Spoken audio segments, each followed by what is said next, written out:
اللقاء والتاني مره في سوهاج والتاني حدث مهم في سوهاج عندنا هنا عيل يشرف حسام هيكل. اهلا وسهلا بك يا حسام. اهلا اهلا سيد الناس. انت طبعا النهارده شرفتنا ونورتنا ونورت سوهاج بالكامل. في بيجي خلاص يعني بيجي موده بين حسام هيكل والسوهاجيه. طبعا يعني انت تاني مره معانا هنا في سوهاج. طبعا. طيب حسام، بس انت المره دي نزلت عن حاجه غير المره اللي فاتت. المره دي نزلت عشان التطوع. طيب لما كلموك كان ردك ايه؟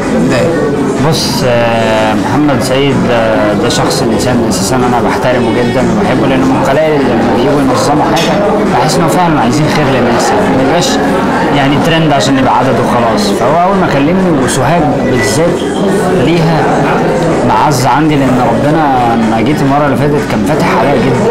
وشوش الناس وردود افعالها والتلقائيه بتاعتها، اما كان واحد بيسال اسئله عشوائيه كده خلت الواحد يطلع من عنده محتوى اكتر واصدق، وربنا يلهمه بقى بحاجات يقولها.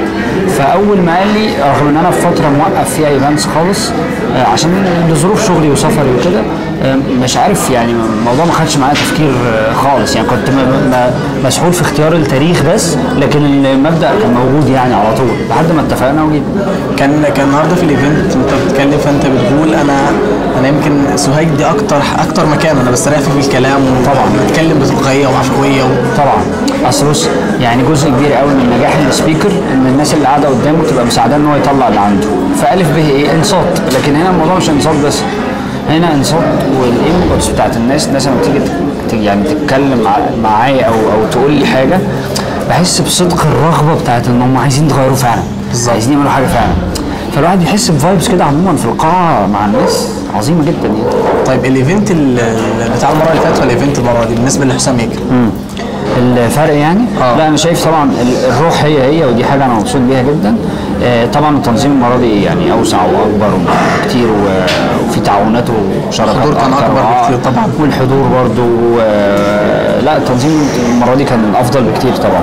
طيب. مش افضل ان اللي قبله وحش، لا اللي قبله حلو جدا، بس ده احسن فاحسن.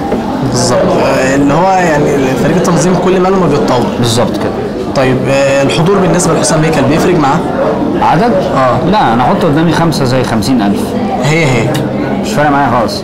اهم حاجه اللي يبقى قاعد قدامي ده عايزني فعلا، عايز يسمع مني حاجه، فاهم؟ ما يبقاش معدي كده ايه ده، لا لما فراح داخل واقف، لا فاهم؟ يعني انا يعني حطني قدام 1000 سمعوا كده فعدوا دخلوا، وهات 5 تانيين لا اقول لك انا هقعد مع ال5 مش هقعد مع ال1000.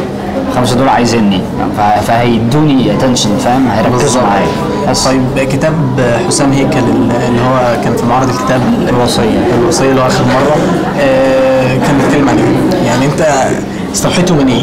بص، كان له ظروف خاصه الكتاب طبعا، لان ناس كتير قوي يعني عارفه ان انا اللابتوب بتاعي فقدته يعني قبل المعرض بقليل، وقت قليل وراح، فاضطريت اعيد التجربه. فما عدت التجربه عدتها في حاجه كان نفسي اكتب فيها من زمان، وهي نظريه ان الناس، بص الناس عارفه كل حاجه وكل حاجه موجوده على الانترنت، عايز تعلم اي حاجه هتعرف تعلمها. صح. لكن الناس ناقصها ان هي تاخد خطوه بقى وتقبل على الاكشن نفسه. ايه اللي معطل الناس ده؟ ان هي فاكره ان بكره ده مضمون موجود.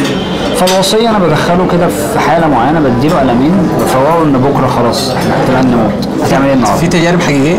طبعا كلها تجارب حقيقيه، كلها تجارب حقيقيه، سواء كانت مني او كانت من الناس حواليا. انا عموما يعني مش كاتب، يعني انا شخص بسرد سرد كده للتجارب الحياتيه اللي بعيشها باستمرار. فاغلب اللي بكتبه لازم يكون انا محتكيت بيه، يعني مش هقول لك على تنظيم الوقت وانا ما جربتش وانا ما توصلتش للطريق. يعني في مدارس كتير قوي في تنظيم الوقت، انا مدرسه تنظيم الوقت اللي انا مؤمن بيها ترتيب الاولويات، رتب اولوياتك بس. حسام، احنا كنا اخر مره لما سجلنا مع بعض سالتك السؤال لو اتكررت التجربه تاني هتيجي سوهاج؟ قلت لي بالفعل، وانت صدقت في كلامك اهو وانت جيت. لا ولو جت ثالث ورابع وعاشر وبتاع، لا بل بالعكس، ده انا بفكر ان الموضوع يبقى زي لقاء ثابت متكرر في مواعيد ثابته بيحصل ايا كان في عندي ايه، لا في اليوم الفلاني في الشهر الفلاني ده لازم اكون موجود فيه في سوهاج. طيب هو لكل حد ليه نظره برضه، انت كحسام هيكل شايف صعيدي او نظره الصعيدي لما انت بتصاحب حد صعيدي او بتتعامل مع حد صعيدي، اقول لك على حاجه، طبعا مع احترامي طبعا لكل محافظات وجه بحري يعني وفوق يعني، والقاهره ودلتا وكده، انا بحس ان في يعني في صدق اكبر بكتير قوي في المشاعر مثلا. لا، في النية وفي طلب العلم وفي الشطارة وفي الاجتهاد وفي الإخلاص عند الصعيد أكتر بكتير قوي من القاهرة ومن الحاجة دي. هو هناك عنده كل حاجة بالظبط، برضه ما بيعملش حاجة، وبرضه يعني بيعطل وبيحبط بسرعة، وبرضه بيقارن نفسه بكل الزحمة اللي موجودة دي.